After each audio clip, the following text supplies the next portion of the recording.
जो प्रोबेबिलिटी का बहुत इम्पोर्टेंट टॉपिक। कैसे होता है ये? Let E1, E2, E3 dot dot En be n mutually exclusive and exhaustive event. Exclusive event कहते हैं जिनमें आपस में कोई कॉमन ना हो। एग्जॉस्टिव इवेंट कहते हैं जिनकी प्रोबेबिलिटी का सम 1 हो। And n another event E is associated with each of n events. A event एक ऐसा कॉमन इवेंट है जो इन सब के साथ रिलेशन रखता है।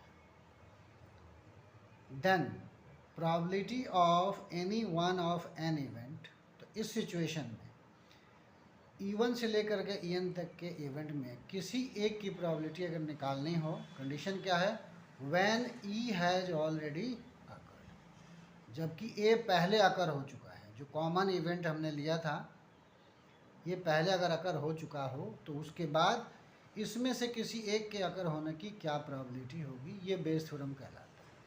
इसमें हमें 1 बाई 1 पहले हमें ज़रूरत पड़ती है E1 की प्रोबेबिलिटी निकालने की, E2 की प्रोबेबिलिटी निकालते हैं। इसी तरीके से करते करते सारी प्रोबेबिलिटी जितने भी ये ग्रुप की तरह हैं, ये अगर total n mutually exclusive event हैं तो n ग्रुप्स हो गया। ज़्यादातर क्वेश्चन 2 या 3 ग्रुप्स के आते हैं, हम सारे लिख रहे हैं। इसके बाद हम एक प्रोबेबिलिटी लिखते हैं, प्रोबेबिलिटी ऑफ E/E1। इसको कैसे पढ़ते हैं? Probability of E when E1 has already, यानी कि हमने इस ग्रुप को, फर्स्ट ग्रुप को सिलेक्ट करने के बाद तब इवेंट E की प्रोबेबिलिटी क्या बन सकती है ये लिखना होता है।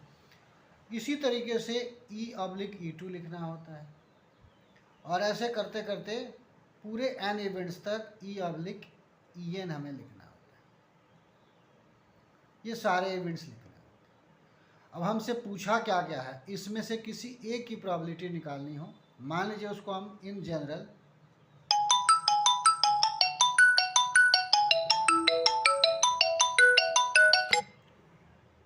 हम EI से डिनोट करते हैं। अगर I 1 भर देंगे तो 1 की निकलेगी, 2 भरेंगे तो 2 की निकलेगी, 3 भरेंगे तो 3 की निकलेगी, इस तरीके से। तो क्या बनेगा ये? किस तरीके से लिखना होगा? हम ये लिखेंगे प्रोबेबिलिटी ऑफ E1, यानी फर्स्ट ग्रुप सेलेक्ट करें उसमें से E की प्रोबेबिलिटी को कंसीडर करें, या हम सेकंड ग्रुप सेलेक्ट करें उसमें से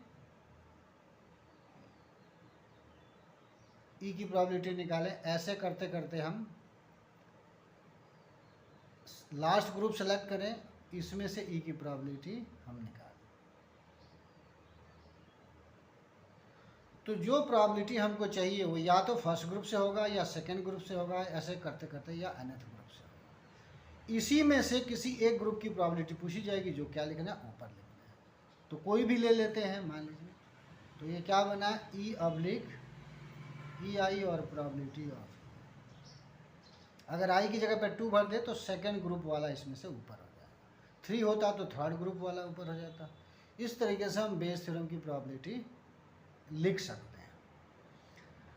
तो अब इसको शॉर्टली अगर लिखने की कोशिश करें नीचे वाला, तो ये समेशन लिख सकते हैं, प्रोबेबिलिटी ऑफ EI और प्रोबेबिलिटी ऑफ E/EI। और यहाँ I की वैल्यू 1 से कहाँ तक होगा? n तक होगा। इसमें से जो एक पूछा है वो ऊपर आ जाएगा।